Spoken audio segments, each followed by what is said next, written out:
Fargo doing what Fargo does best, being cold, but I am armed with fleece leggings, compliments of FXR, and I'm feeling dangerous. It is US Air Force pit walk time. Let's go here at the All Finished Concrete Snocross National presented by Kost Materials. Let's take a walk through the pits. Here at the pit entrance, you will see the Polaris Racing official parts trailer. Just beyond them, we have the Skidoo Warner Racing parts trailer just beyond them. So that leads us into the official pit entrance. Take you on back. To my left here, we have Travis Kern. Had a career best finish Friday night, just last night in round 5. So great to see the pro rookie coming out swinging with a top 5 finish. And to my right, boys and girls, there is a new points leader in town for your Amsoil Pro class by the name of Hunter Patnode. Hunter Patnode's been up on the podium a few times this season, and last night in round 5, he was a little bit frustrated on the podium. He said it was not a good night, but if our not so good nights get us a podium, a P3, that says we're on track, we're doing something right. I'd have to agree with you, Hunter. That was really fun to watch. Great start for him, maintain that top 3 throughout the duration of the round 5 Amsoil Pro final. And pitted just next to Shearing Speed Sports Skidoo is Elias Issuel's trailer for Thien Motorsports. Rounds 3 and 4 off the podium, not like Elias Issuel. Round 5, he was our hard charger for the night. He started on lap 1, was P9, made his way back up to 2nd. So definitely the hard charger. He was frustrated. In his qualifying round, he ended up getting disqualified because he did not go to the tech area. Top 3 go to tech in the qualifiers or at the race director's discretion. He missed it. We've seen that happen a few times. Racers can just slip their minds. So does get a disqualification, so he wasn't able to get the start that he wanted, but he was fueled up, he was ready to go. And take nothing away from anyone else's performance there, we'll dive more into it, but what he was able to do, he was making 2-for-1 passes on his way through the field. So super strong run for Elias Issuel, who is still out for redemption again after being off the box in rounds 3 and 4. Henge's Racing Polaris. Cody Cam has been up there in the championship points conversation. I believe he's been dethroned for that P2 position. I think he's still top 3 if I'm not mistaken. But Cody Cam in 2021 was one of the best qualifiers, if not the Amsoil Pro top qualifier for the season. 2022, not so much, but has been more consistent in his final performances. So that's why he's been up there, and we've seen him on the box. Just next to Henge's Racing Polaris, we have Warner Racing Skidoo. Francis Pelletier, tough break for him on lap 4. Contact was made between him and Emil Haar. Emil got into the back of his sled and took both riders out of contention for the round 5 pro final. So I'm waiting to get official word on what had happened to Francis, but he was limping away from the sled. We don't know exactly what had happened, but we'll try to get more word on what had happened there. And Jordan LaBelle, 5 for 5. Guy is absolutely untouchable at this point in the Pro Light Championship chase. Jordan was saying that they had worked so hard on getting their clutching dialed in. Of course, Steve Houle, part of the operation at Warner Racing, and Blair Morgan. He's working with a lot of Skidoo teams, but specifically spending a lot of time with Warner Racing Skidoo. So some very valuable expertise being lent to this team. Now, just next to them, judging Motorsports again, Emil Haar in Pro Light. This was a tough break for Carson Allred. Of course, we had a full restart red flag, big traffic jam pileup.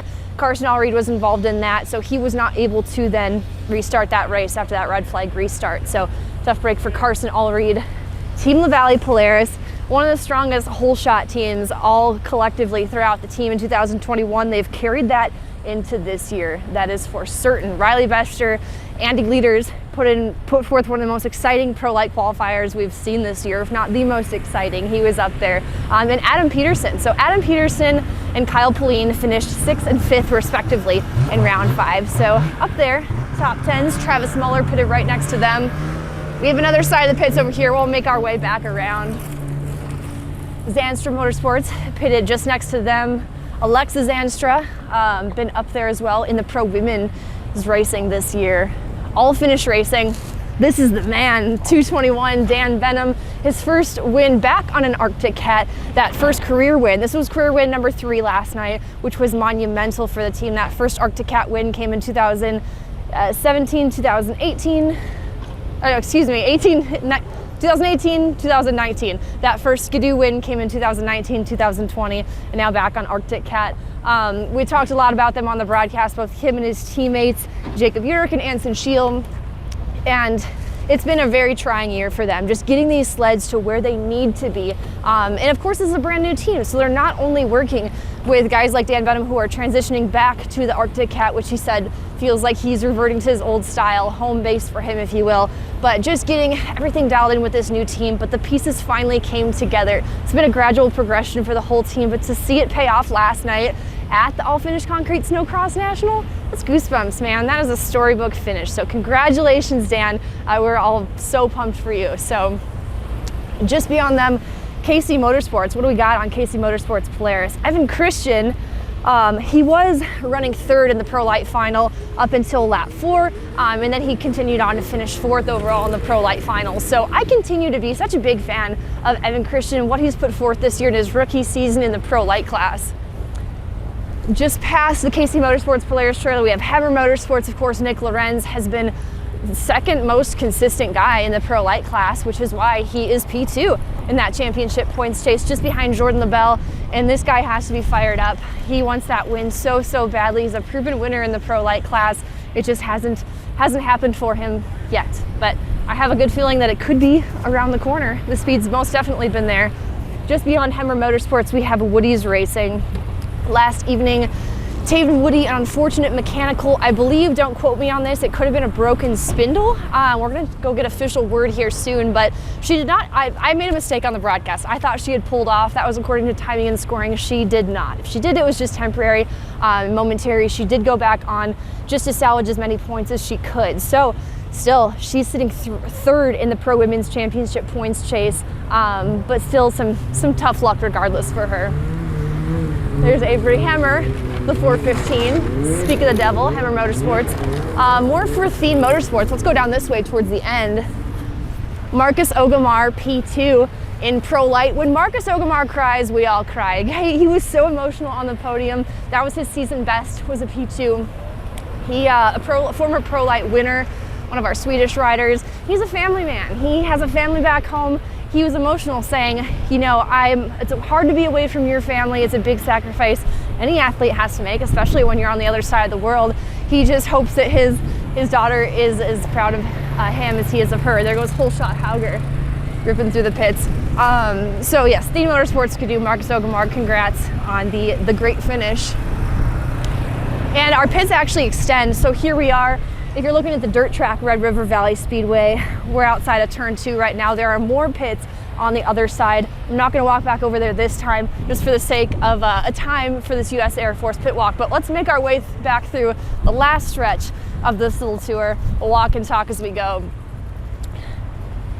We have another team, All Finish Racing, Arctic Cat team. This is Wyatt Onstead's trailer and their practice trailer as well for Dan Venom, Jake Urich, Anson Shield. Playstead Racing, Polaris, Taylor Cole.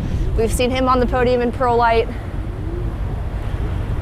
Anderson Racing, Corbin and Cameron, also been on the box in Pro Light this year. And then check out this beautiful rig. They've kept the theme consistent with the bus, by the way, Jesse Showtime Kirchmeyer, but they've carried it over into a big, beautiful, brand new semi. Showtime looking to defend his title once again. Snowbike racing, guys, it's been so exciting this year. Why is that? Inflated numbers, and also talking to Troy Horvati. Be sure to check out the Snocross podcast presented by Amsoil. We kicked off season 3 just last week with Troy Horvati, and he says that each and every year, everyone's figuring out these machines more and more. So that's why the caliber of racing has been elevated, and super exciting to see all across the board. Keaton Ward finished overall P3 last night. Troy Horvati finished second. Troy was so frustrated. He jumped the start, so they penalized him. He was thinking he only had to drop back 3 positions. Well, no, he's getting word that he has to fall back even more. So he said that's what fueled him. He had that sled absolutely ripping, the timber sled Kawasaki, was able to salvage second overall. So all said and done, great points tonight for Troy, excuse me. But you know he's hungry for more. Krajicek Racing, Colton Krajicek and Teo Poirier. For this operation, Fratellone Racing, Bailey Forst, came out swinging in the qualifiers. Bailey Force, of course, new to the Fratellone racing team, as his teammate Logan Fratellone is out on injury sustained earlier this season. So we continue to wish Logan a speedy recovery. And here we have more for Riley Bester and Andy Leaders for Team LaValle Polaris. And that brings us back to Kost Motorsports Polaris. So that does it for the U.S. Air Force pit walk here in West Fargo, North Dakota for the All Finish Concrete Snocross National. You can tune in live all weekend long on Flow Racing. You can watch it later. Full on demand is available within 48 hours on Flow Racing, or even a few weeks later on the CBS Sports Network. You can find our full TV packages for both Amsoil Championship Snocross and Sledhead 24/7. So I'm Haley Shanley. Thank you so much for coming through the pits with me, and we'll see you here.